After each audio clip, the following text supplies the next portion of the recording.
तो श्रीपाद कह रहे हैं श्री वृंदावन का जो महारसास्वादन मतवाला कर देने वाला, मोक्ष सुख को भी थुत्कीकृत करने वाला प्रेम है, उसकी प्राप्ति के लिए यदि आप चल रहे हो तो स्त्री मात्रे मात्र बुद्धि, बहुत ध्यान से सुनिए। गृहस्थ हैं तो जिनके साथ पाणी ग्रहण संस्कार किया है, उनके अलावा आपका किसी के प्रति भी काम भाव वाली वृत्ति का संबंध नहीं होना चाहिए। नहीं, बड़ी दुर्गति होती है।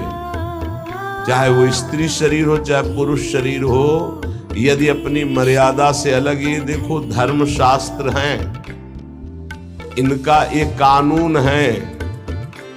भारतीय संविधान के अनुसार आपने यदि कानून विरुद्ध आचरण किया और नहीं पकड़े गए तो आप अपने को बहुत प्रवीण मानते हैं कि मैं बच गया, देखो।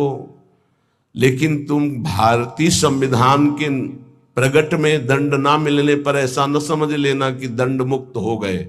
एक है भागवतिक संविधान, जिसमें किसी की गवाही, किसी की साक्षी की या किसी की रिपोर्ट की जरूरत नहीं, तुम्हारा कर्म ही तुम्हें दंड दे देगा जो तुमने कर्म किया है। इसलिए जो पति वंचक पर पति रति करई, रो रो नरक कल्प सत परई।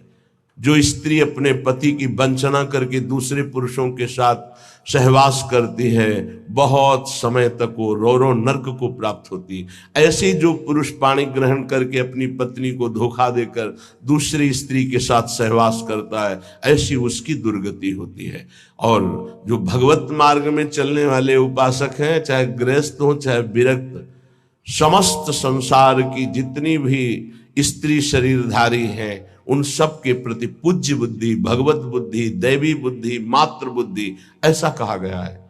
जिनसे पाणी ग्रहण किया उनकी बात अलग, गृहस्थी में बका सबके प्रति भगवत बुद्धि, सबके प्रति।